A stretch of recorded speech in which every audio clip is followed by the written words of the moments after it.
sobre la realidad brasileña y la pastoral brasileña.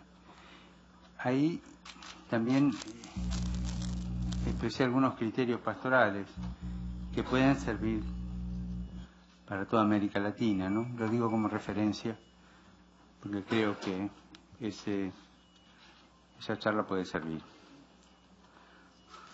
Yo agradezco al Señor esta oportunidad de poder hablar con ustedes, hermanos, obispos, responsables del CELAM, en el cuatrienio 2011-2015. Hace 57 años que el CELAM sirve a las 22 conferencias episcopales de América Latina y el Caribe, colaborando solidaria y subsidiariamente para promover, impulsar y dinamizar la colegialidad episcopal y la comunión entre las iglesias de esta región y sus pastores. Como ustedes, también yo soy testigo del fuerte impulso del Espíritu en la Quinta Conferencia General del Episcopado Latinoamericano y el Caribe, en Aparecida, en mayo de 2007, que sigue animando los trabajos del CELAM para la anhelada renovación de las iglesias particulares. Esta renovación, en buena parte de ellas, se encuentra ya en marcha. Quisiera centrar esta conversación en el patrimonio heredado de aquel encuentro fraterno y que todos hemos bautizado como Misión Continental. Características peculiares de Aparecida. Existen 4 características que son propias de la Quinta Conferencia. Son como 4 columnas del desarrollo de Aparecida y que le confieren su originalidad. Primero, un inicio sin documento de base. Medellín, Puebla, Santo Domingo comenzaron sus trabajos con un camino recorrido de preparación que culminó en una especie de instrumentum laboris, con el cual se desarrolló la discusión, reflexión y aprobación del documento final. En cambio, Aparecida promovió la participación de las iglesias particulares como camino de preparación que culminó en un documento de síntesis. Pero este documento, si bien fue referencia durante la Quinta Conferencia General, porque se iban aprovechando cosas que decían ahí, no se asumió como documento de partida. El trabajo inicial consistió en poner en común las preocupaciones de los pastores ante el cambio de época y la necesidad de renovar la vida discipular y misionera con la que Cristo fundó la Iglesia. Yo me acuerdo que empezamos, iban pasando los presidentes de las conferencias episcopales, decían cómo estaba su conferencia, ese fue el puntapié inicial, ¿no? Y después de ahí siguieron todas las intervenciones y se fue armando la puesta en común. Ese fue el primero, no hubo un documento de base. Segundo, ambiente de oración con el pueblo de Dios. Para mí esto es clave. Es importante recordar el ambiente de oración generado por el diario compartir la Eucaristía y otros momentos litúrgicos, donde siempre fuimos acompañados por el pueblo de Dios. Por otro lado, puesto que los trabajos tenían lugar en el subsuelo del santuario, la música funcional que los acompañaba fueron los cánticos y las oraciones de los fieles. Estamos metidos en la oración del pueblo de Dios. Los días de semana teníamos poquita gente, qué sé yo, 80, 100 personas. Pero algún día feriado de peregrinación, o sábado o domingo cuando hubo misa, no sé, el santuario es para 20.000 personas o más, así que estaba. Para mí esto es clave también. Tercero, es un documento que se prolonga en compromiso con la misión continental. En este contexto de oración y vivencia de fe surgió el deseo de un nuevo Pentecostés para la Iglesia y el compromiso de la misión continental. Aparecida no termina con un documento, sino que sigue, se prolonga en la misión continental. El documento es una etapa más, pero sigue, ¿no? Cuarto, creo que esto hay que rumiarlo bastante, es la presencia de Nuestra Señora Madre de América. Es la primera conferencia del Episcopado Latinoamericano y el Caribe que se realiza en un santuario mariano. Y la presencia transversal de María en Aparecida muy importante, ¿no? Una mariología sana, pero que está en el corazón de nuestro pueblo.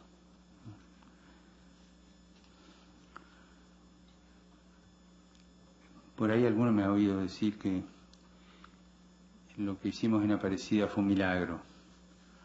A veces lo digo por el don recibido allí y también por un documento que nadie esperaba, ¿no? Que saliera 3 días antes o 4, ¿te acordás? Teníamos 2.240 modos. Bueno, y después salió como salió y armoniosamente trabajando todos, ¿no? Tercero, dimensiones de la misión continental. La misión continental se proyecta en 2 dimensiones, sabemos, programática y paradigmática. La misión programática, como su nombre lo indica, consiste en la realización de actos de índole misionera.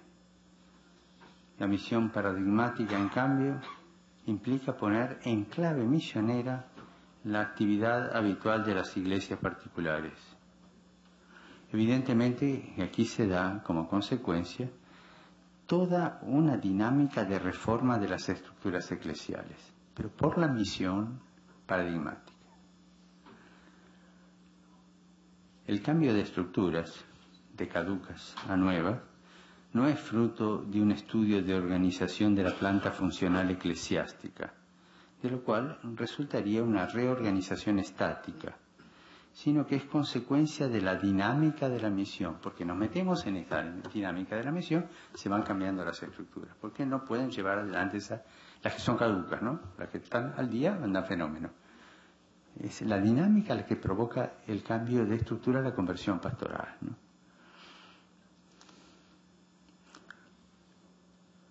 Lo que hace caer las estructuras caducas, lo que lleva a cambiar los corazones de los cristianos, es precisamente la misionariedad. Y aquí la importancia que tiene la misión paradigmática. Y esto nos tiene que abrir un poquito los ojos porque puede estar el engaño, ¿no? Bueno, a ver, hagamos la misión continental, una misión para chicos, una misión para hospitales, una misión, y ya cumplimos y se acabó el partido, ¿no?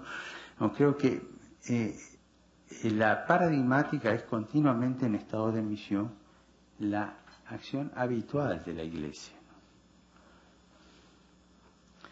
La misión continental, sea programática, sea paradigmática, exige generar la conciencia de una Iglesia que se organiza para servir a todos los bautizados y hombres de buena voluntad. El discípulo de Cristo no es una persona aislada en una espiritualidad intimista, sino una persona en comunidad para darse a los demás. Misión continental, por tanto, implica pertenencia eclesial. También es clave para tenerlo en cuenta, ¿no? En la medida que se misiona, que se van cambiando la manera de organizarse la pastoral, se va adentrando en la pertenencia eclesial. Un planteo como este, que comienza por el discipulado misionero e implica comprender la identidad del cristiano como pertenencia eclesial, pide que nos explicitemos cuáles son los desafíos vigentes. Puede haber muchos, yo voy a marcar 2 nomás. Pero, ¿qué desafíos vigentes hay en este planteo, ¿no? Desafíos vigentes de la misionalidad discipular. Señalo 2, la renovación interna de la Iglesia y el diálogo con el mundo actual.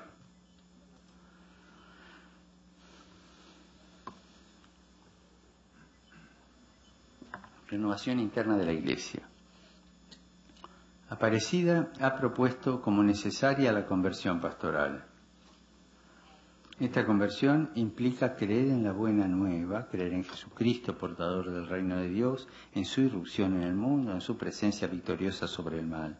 Creer en la asistencia y conducción del Espíritu Santo, creer en la Iglesia cuerpo de Cristo y prolongadora del dinamismo de la encarnación. En este sentido, es necesario que como pastores nos planteemos interrogantes que hacen a la marcha de las iglesias que presidimos. Estas preguntas sirven de guía. Voy a hacer unas preguntas, ¿no? Que están tomadas de un machete que le pedí a uno de ustedes, ¿no? Me mandaron un machete para poder aterrizar en lo que tengo que decir, ¿no? Estas preguntas sirven de guía para examinar el estado de las diócesis en la asunción del espíritu de Aparecida, y son preguntas que conviene nos hagamos frecuentemente como examen de conciencia. Son preguntas que uno se las hizo una vez, cree que está bien, pero cuando se las hace otra vez a los 15 días o cuando hace una reunión en su parroquia, en su diócesis, se da cuenta que todavía hay que ahondar más, ¿no? Primera pregunta. ¿Procuramos que nuestro trabajo y el de nuestros presbíteros sea más pastoral que administrativo? Esto para los obispos es clave, ¿no? Una visita pastoral a una parroquia, que el moderador de curia, el ecónomo haga la parte administrativa, pero vos, curas, ¿cómo te movés pastoralmente, ¿no? Y acentuar eso. ¿Quién es el principal beneficiario de la labor eclesial? ¿La Iglesia como organización o el pueblo de Dios en su totalidad? Segunda, ¿superamos la tentación de atender de manera reactiva los complejos problemas que surgen? ¿Creamos un hábito proactivo? ¿Promovemos espacios y ocasiones para manifestar la misericordia de Dios? Para mí esto es clave, ¿eh? Estoy convencido que este es el tiempo de la misericordia de Dios para su Iglesia. Marcaría como prioridad ese, no sé, es reducirlo, decirlo así, pero ese apostolado de la misericordia, la dimensión misericordiosa de la Santa Madre Iglesia, la maternalidad de la Iglesia que cura heridas, ¿no? que va ayudando. Este cambio de época, lo comentaba ayer con los obispos brasileños, está lleno de heridos, gente que dejó la Iglesia por la mitad, que se fue, que volvió, y cada uno puede pensar, bueno, vamos a hacer un curso, que esto, que aquello. Mira, después de una batalla, lo primero que hay que hacer en un hospital de campaña es curar las heridas. Creo que hoy día la pastoral tiene que plantearse eso seriamente. La pastoral de la Madre Iglesia. Curar tantas heridas de gente que se fue, que se quedó a mitad camino, que se confundió, que se desilusionó, que esa pastoral de la misericordia, ¿no? No en vano Juan Pablo II tuvo una visión, un olfato de que la cosa podía ir por aquí. Hay una intuición muy grande en Juan Pablo. Bueno, lo marco. ¿Promovemos espacios y ocasiones para manifestar la misericordia de Dios? ¿Somos conscientes de la responsabilidad de replantear las actitudes pastorales y el funcionamiento de las estructuras eclesiales buscando el bien de los fieles y de la sociedad? Tercera, en la práctica, ¿hacemos partícipes de la misión a los fieles laicos? ¿Ofrecemos la palabra de Dios y los sacramentos con la clara conciencia y convicción de que el Espíritu se manifiesta en ellos? Cuarta, ¿es un criterio habitual el discernimiento pastoral, sirviéndonos, en el buen sentido de la palabra, de los consejos diocesanos? Consejos diocesanos. Esta palabrita tiene que ser más usada. Estos consejos y los parroquiales de pastoral y asuntos económicos son espacios reales para la participación laical en la consulta, organización y planificación pastoral. El buen funcionamiento de los consejos es determinante. Diocesanos, sectoriales, parroquiales. Y creo, no se ofendan, pero lo digo de corazón, creo que estamos muy atrasados en esto. Buenos Aires, recuerdo de las parroquias, menos de la mitad tenían los consejos. Mover a los curas para que entren en esta dinámica cuesta mucho. Quinta, los pastores, obispos y presbíteros tenemos conciencia y convicción de la misión de los fieles y le damos la libertad para que vayan discerniendo, conforme a su proceso de discípulos, la misión que el Señor les confía. Los apoyamos y acompañamos, superando cualquier tentación de manipulación o sometimiento indebido. Estamos siempre abiertos para dejarnos interpelar en la búsqueda del bien de la Iglesia y su misión en el mundo. Abierto a la interpelación, ¿no?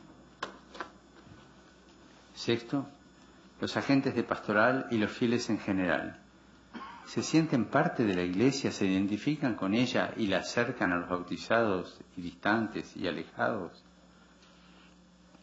Como se puede apreciar, aquí están en juego actitudes en esta pregunta, ¿no? La conversión pastoral atañe principalmente a las actitudes y a una reforma de vida. Un cambio de actitudes necesariamente es dinámico, entra en proceso y solo se lo puede contener acompañándolo y discerniendo. El proceso de cambio de actitudes necesita del obispo acompañamiento y discernimiento. Es importante tener siempre presente que la brújula para no perderse en este camino es la de la identidad católica concebida como pertenencia eclesial. Esa es la brújula, lo católico como pertenencia eclesial. Esta era la primera parte de renovación interna de la Iglesia, que pueden ser discipulado, pertenencia eclesial. ¿Cuáles son los desafíos? Primero, el desafío, renovación interna de la Iglesia. El segundo desafío, pero no lo pongo en orden, son dos desafíos. Diálogo con el mundo actual. Los dos tienen que darse contemporáneamente. Hace bien recordar las palabras del Vaticano II. Los gozos y las esperanzas, las tristezas y las angustias de los hombres de nuestro tiempo, sobre todo de los pobres y de cuantos sufren, son a la vez gozos y esperanzas, tristezas y angustias de los discípulos de Cristo. Aquí reside el fundamento del diálogo con el mundo actual. La respuesta a las preguntas existenciales del hombre de hoy, especialmente de las nuevas generaciones, atendiendo a su lenguaje, entraña un cambio fecundo que hay que recorrer con la ayuda del Evangelio, del Magisterio y de la doctrina social de la Iglesia. Los escenarios y areópagos son de lo más variados. Por ejemplo, en una misma ciudad, la megápolis, ¿no?, existen varios imaginarios colectivos que conforman diversas ciudades imaginarias. Las tribus urbanas, por ejemplo, un fenómeno. Es decir, bueno, yo no voy a hacer todo un movimiento diocesano para atender las tribus urbanas, pero las tribus urbanas son un fenómeno de la variedad, representan algo mucho más profundo, una variedad, una manera nueva, distinta de organizarse de las megápolis, ¿no? Es un desafío enorme ese.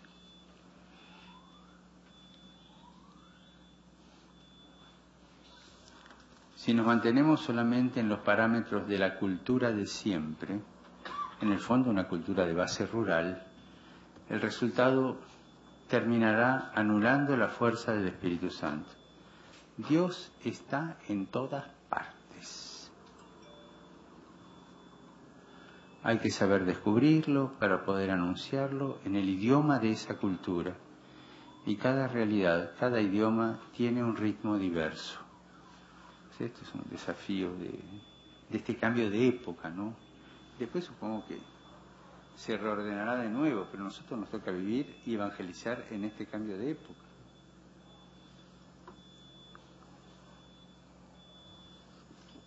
Entonces estuve pensando cuáles son las tentaciones más frecuentes contra el discipulado misionero que hay hoy día en América Latina.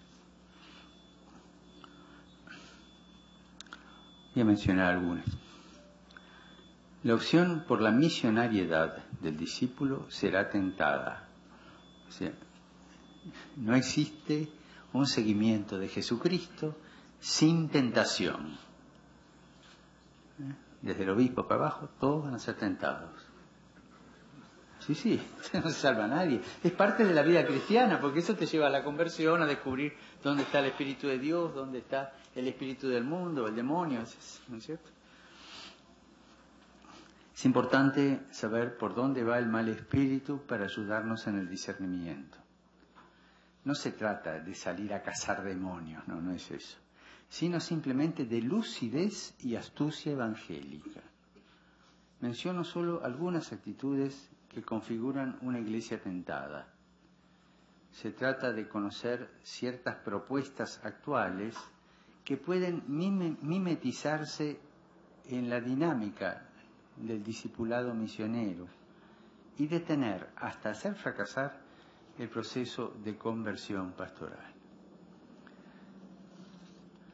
Una es la ideologización del mensaje evangélico. Es una tentación que se dio en la Iglesia desde el principio. Buscar una hermenéutica de interpretación evangélica fuera del mismo mensaje del Evangelio y fuera de la Iglesia. Un ejemplo, Aparecida en un momento sufrió esta tentación bajo la forma de asepsia.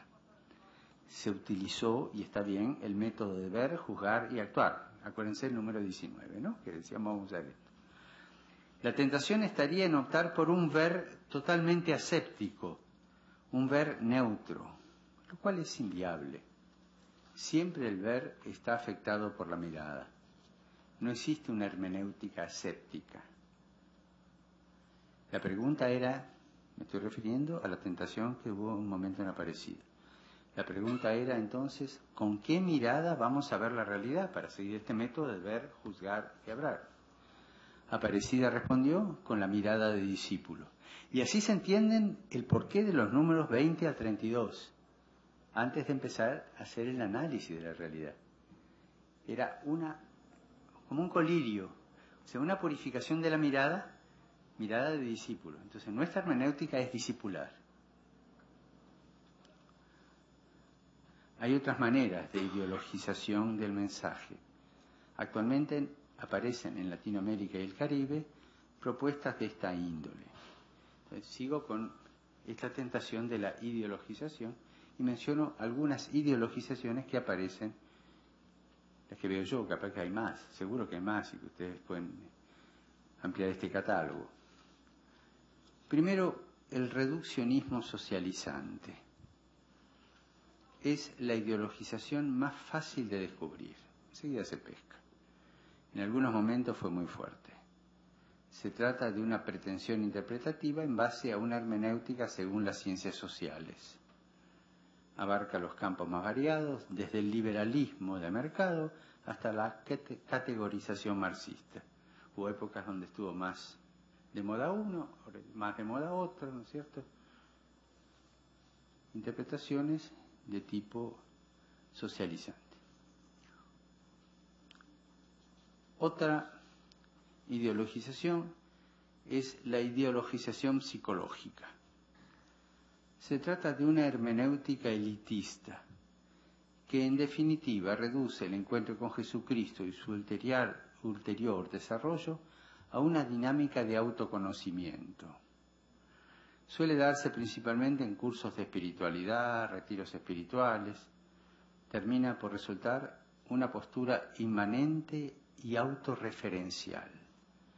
No sabe de trascendencia y por tanto no sabe de misionariedad.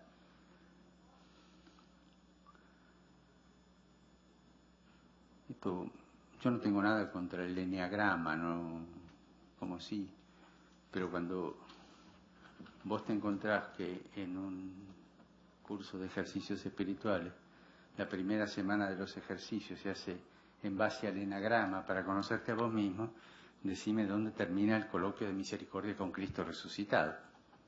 ¿Pescan por dónde está la tentación? El psicologismo. Entonces hay una hermenéutica psicologista que termina en una cosa buena. No es malo, el autoconocimiento es bueno, pero no es la misionalidad discipular que estamos buscando. Y ahí podemos ser tentados. Tercero, la propuesta gnóstica, bastante ligada a la tentación anterior.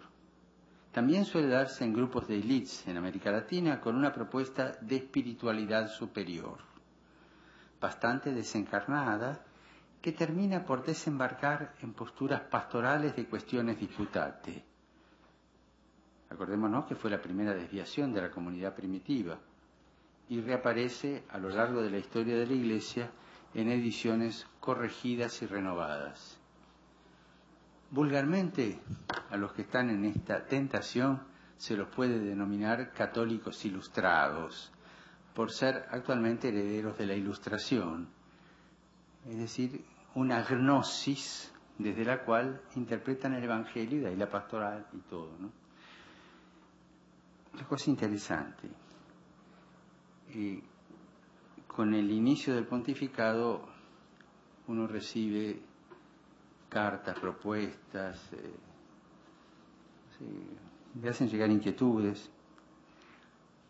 Este tipo de fieles, de católicos, las propuestas, los deseos, a ver que con los nuevos aires que pueda haber, todas esas cosas que dice. Y bueno, que se casen los curas, que se ordenen las monjas, que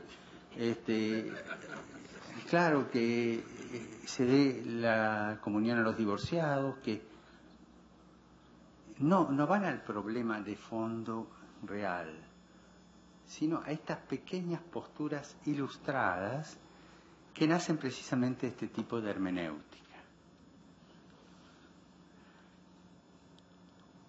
Una cuarta es la propuesta pelagiana. Esto se da mucho en América Latina ahora.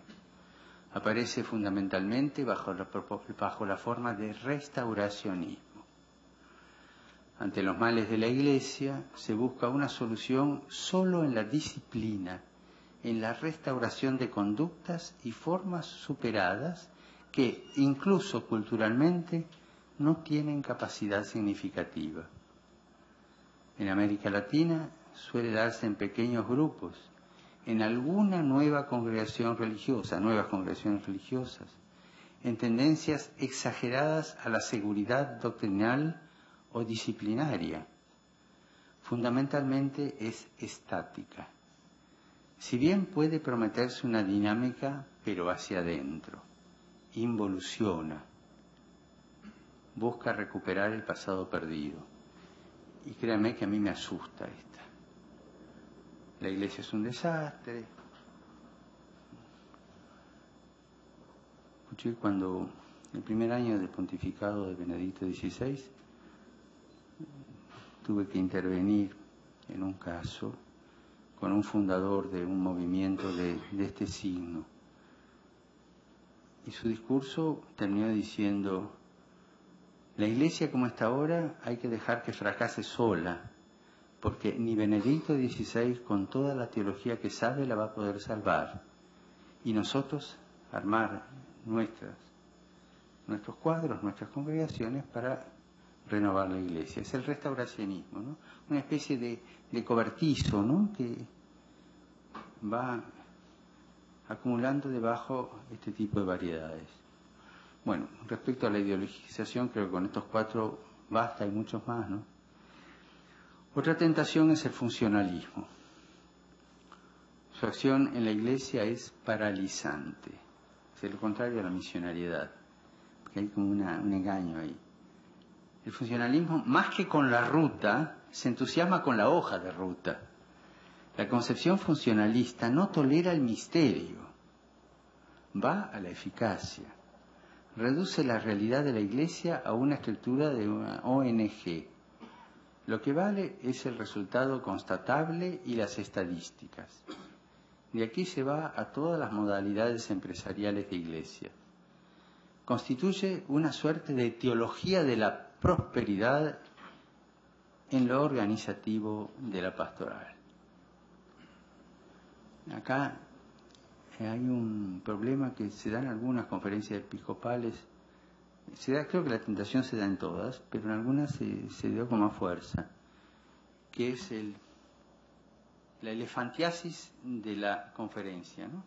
Y entonces abrimos y abrimos y abrimos más sectores o la organización, ¿no es cierto?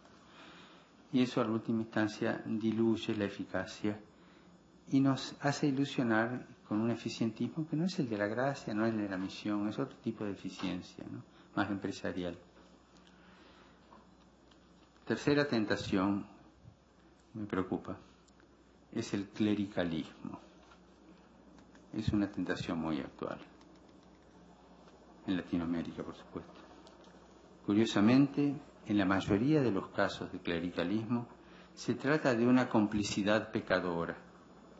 El cura clericaliza y el laico le pide por favor que lo clericalice, porque en el fondo le resulta mucho más cómodo, ¿no? Es así. Busquemos si es así. El fenómeno del clericalismo explica, en gran parte, la falta de adultez y de cristiana libertad en parte del laicado latinoamericano. O no crece, la mayoría, o se acurruca en cobertizos de ideologizaciones como las ya vistas, o en pertenencias parciales y limitadas. Existe en nuestras tierras una forma de libertad laical. Usted está atento a esto porque es bueno. A través de experiencias de pueblo, el católico como pueblo, formando parte del pueblo, es decir, del pueblo de Dios, ¿no? A través de la pertenencia a la Iglesia. Aquí sí se ve una mayor autonomía sana en general y se expresa fundamentalmente en la piedad popular. El capítulo de Aparecida sobre piedad popular describe con profundidad esta dimensión. La propuesta de los grupos bíblicos, de las comunidades eclesiales de base, de los consejos pastorales, va en la línea de superación del clericalismo y de un crecimiento de la responsabilidad laical. Podríamos seguir describiendo algunas otras tentaciones contra el discipulado misionero, pero creo que con estas ya nos basta, son las más importantes que, a mi parecer, tienen más fuerza en este momento de América Latina y del Caribe. Ojo que al describirlas estoy caricaturizando, pero para que se entienda un poco la cosa, dónde está la tentación. Por ahí no son tan fuertes, pero la caricatura a veces nos ayuda a descubrir dónde está el mal espíritu. Algunas pautas eclesiológicas. Quinto. El discipulado misionero que Aparecida propuso a las iglesias de América Latina y el Caribe es el camino que Dios quiere para este hoy. Toda proyección utópica hacia el futuro o restauracionista hacia el pasado no es del buen espíritu. Dios es real y se manifiesta en el hoy. Hacia el pasado, su presencia se nos da como memoria de la gesta de salvación, sea en su pueblo, sea en cada uno de nosotros. Hacia el futuro se nos da como promesa y esperanza. En el pasado Dios estuvo y dejó su huella. La memoria nos ayuda a encontrarlo. En el futuro solo es promesa y no está en los 1001 futuribles. El hoy es lo más parecido a la eternidad. Más aún, el hoy es la chispa de eternidad. En el hoy se juega la vida eterna. El discipulado misionero es vocación, llamado e invitación. Se da en un hoy, pero en tensión. No existe el discipulado misionero estático. El discípulo misionero no puede poseerse a sí mismo. Su inmanencia está en tensión hacia la trascendencia del discipulado y hacia la trascendencia de la misión. No admite la autorreferencialidad. O se refiere a Jesucristo o se refiere al pueblo al que debe anunciar. Sujeto, el discípulo misionero es un sujeto que se trasciende. Sujeto proyectado hacia un encuentro. El encuentro con el maestro que lo unge discípulo y el encuentro con los hombres que esperan el anuncio. Por eso me gusta decir que la posición del discípulo misionero no es una posición de centro, sino de periferias. Vive tensionado hacia las periferias, incluso las de la eternidad en el encuentro con Jesucristo. En el anuncio evangélico, hablar de periferias existenciales descentra, y habitualmente tenemos miedo a salir del centro. El discípulo misionero es un descentrado. El centro es Jesucristo que convoca y envía. El discípulo es enviado a periferias existenciales.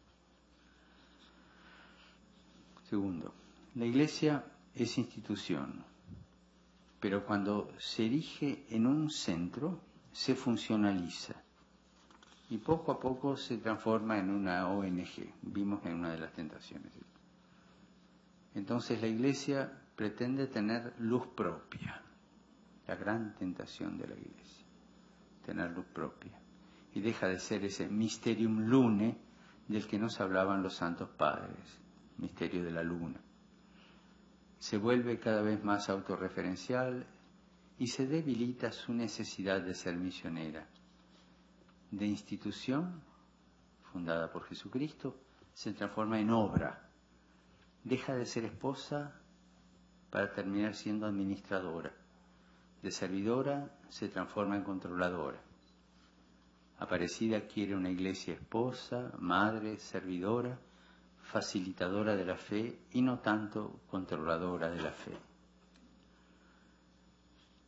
Tercero, en Aparecida se dan de manera relevante dos categorías pastorales que surgen de la misma originalidad del Evangelio y también pueden servirnos de pauta para evaluar el mundo como vivimos eclesialmente, para evaluar el modo como vivimos eclesialmente el discipulado misionero. Las dos categorías son la cercanía y el encuentro.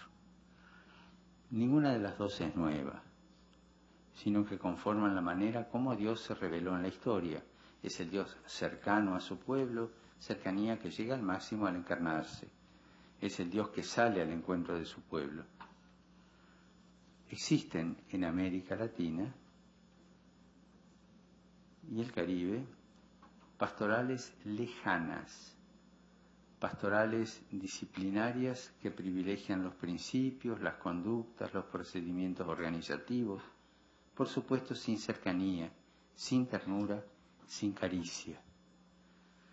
Se ignora la revolución de la ternura que provocó la encarnación del Verbo. Hay pastorales planteadas con tal dosis de distancia que son incapaces de lograr el encuentro. Encuentro con Jesucristo, encuentro con los hermanos. Este tipo de pastorales, a lo más, pueden prometer una dimensión de proselitismo, pero nunca llegan a lograr ni inserción eclesial ni pertenencia eclesial. La cercanía crea comunión y pertenencia, da lugar al encuentro. La cercanía toma forma de diálogo y crea una cultura del encuentro. Una piedra de toque para calibrar la cercanía y la capacidad de encuentro de una pastoral es la homilía. ¿Qué tal son nuestras homilías? La pregunta que nos tenemos que hacer nosotros y que se la tienen que hacer los curas y los diáconos. ¿Nos acercan al ejemplo de nuestro Señor que hablaba como quien tiene autoridad? ¿O son meramente preceptivas, lejanas, abstractas? Pero para mí está la piedra de toque sobre la cercanía y el encuentro. Cómo uno tiene la homilía, ¿no? Y no nos olvidemos lo que es la teología de la homilía, ¿no es cierto? Esa ex opere operantis a través de la Iglesia. O sea, no es ni un ex opere operato como la tesis luterana, ni es un ex opere operantis meramente como el agua bendita. Es otra cosa que está en el medio, ¿no es cierto? Es un opere operantis, pero tirando al operato, y es un opere operato, pero no tan calificativo, pero es por la autoridad de la Iglesia. Y eso refleja también mi pertenencia a la Iglesia y cómo la vivo, ¿no? Una cosa que no puse acá, que se me pasó, la puse en el discurso de los obispos brasileños, es que pastoral en última instancia es el ejercicio de la maternalidad de la Iglesia. O sea, ser pastoral es que la Iglesia sea madre, punto. Y a veces nos olvidamos de eso y la pobre es madrastra, ¿no? Cuarto, quien conduce, ya estoy terminando, quien conduce la pastoral, quien conduce la misión continental, sea programática como paradigmática, es el obispo. El obispo debe conducir, que no es lo mismo que mandonear, pero debe conducir.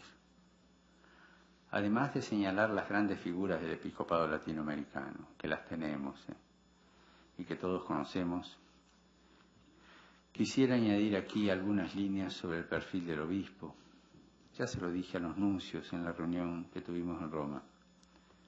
Unos rasgos que creo que son claves sobre el perfil del obispo que yo considero importantes. Los obispos han de ser pastores, cercanos a la gente, padres y hermanos, con mucha mansedumbre, pacientes y misericordiosos. Hombres que amen la pobreza, sea la pobreza interior como libertad ante el Señor, sea la pobreza exterior como simplicidad y austeridad de vida. Hombres que no tengan psicología de príncipes. Hombres que no sean ambiciosos y que sean esposos de una iglesia sin estar a la expectativa de otra. Más importante, el fenómeno de los obispos polígamos, ¿no? Es decir, que están casados con una, pero esperando a ver cuándo viene la promoción, ¿no? Hombres capaces de estar velando sobre el rebaño que les ha sido confiado y cuidando todo aquello que lo mantiene unido, vigilar sobre su pueblo con atención sobre eventuales peligros que lo amenacen, pero sobre todo para cuidar la esperanza de su pueblo. El obispo tiene que cuidar la esperanza de su pueblo, que haya sol y luz en los corazones. Hombres capaces de sostener con amor y paciencia los pasos de Dios en su pueblo. Y el sitio del obispo para estar con su pueblo es triple, o delante para indicar el camino, o en el medio para mantenerlo unido y neutralizar los desbandes, o detrás para evitar que alguno se quede rezagado, pero también y fundamentalmente porque el rebaño mismo tiene olfato para encontrar nuevos caminos. No quisiera abundar en más detalles sobre la persona del obispo, sino simplemente añadir, incluyéndome en esta afirmación, que estamos un poquito retrasados en lo que a conversión pastoral se refiere. Conviene que nos ayudemos un poco más a dar los pasos que el Señor quiere para nosotros, los obispos, en este hoy de América Latina y el Caribe. Y sería bueno empezar por aquí. Bueno, les agradezco la paciencia de escucharme. Perdonen el desorden de la charla. Y les pido que tomemos en serio nuestra vocación de servidores del santo pueblo fiel de Dios. Porque en eso se ejercita y se muestra autoridad, en la capacidad de servicio. Gracias.